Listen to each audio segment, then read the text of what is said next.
Assalamualaikum warahmatullahi wabarakatuh. Salam sejahtera bagi kita semua. Swastiastu, Salam, Namo Buddhaya. Salam literasi. Puji syukur kita aturkan kepada Tuhan Yang Maha Kuasa, yang telah memberi kesempatan kepada kita untuk menghirup udara yang segar dan merasakan nikmatnya kehidupan. Saudara-saudara sekalian, Indonesia memiliki minat baca yang sangat-sangat rendah. Bagaimana tidak? UNESCO menyatakan bahwa Indonesia menduduki peringkat kedua dari bawah mengenai literasi dunia.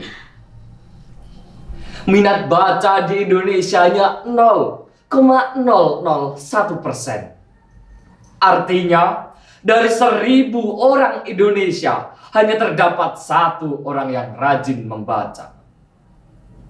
Lalu, mengapa Indonesia menempati urutan paling rendah? Tentunya, bukan karena buta huruf saja. Banyak warga Indonesia yang bisa membaca, akan tetapi mereka tidak paham apa yang ia baca. Literasi bukan hanya kemampuan membaca, akan tetapi literasi adalah kemampuan membaca seseorang dan dapat memahami apa yang mereka baca. 76 tahun sudah Indonesia merdeka. Pada saat upacara 17 Agustus, Presiden kita menggunakan pakaian adat suku Baduy. Mengapa suku Baduy? Bukan suku-suku yang lainnya? Banyak pendapat yang beranggapan bahwa suku Baduy adalah suku yang kuat, suku yang tangguh, suku yang masih menjaga kearifan lokal, dan suku yang masih sangat menjaga kelestarian lingkungan. Kelestarian lingkungan yang mereka jaga memiliki dampak yang sangat baik. Pada saat awal pandemi dan sampai sekarang ini, tak ada satupun warga suku Baduy yang terjangkit COVID-19.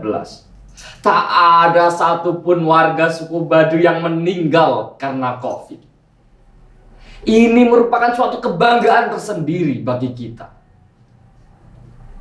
Saudara-saudara sekalian, pandemi yang menyebar ke berbagai daerah, bahkan sampai ke negara-negara yang lainnya, menyebabkan penurunan ekonomi global yang sangat drastis. Banyak negara-negara yang ekonominya menurun, bahkan sama sekali tidak berjalan. Negara kita pun juga begitu. Negara kita juga mengalami penurunan ekonomi. Akan tetapi, tak separah dengan penurunan ekonomi negara-negara yang lainnya. Para pemuda harapan bangsa yang saya banggakan, pada abad ke-7, Indonesia terdiri dari berbagai kerajaan-kerajaan. Pada saat itu mulai berdirinya candi-candi, bahkan istana-istana yang megah.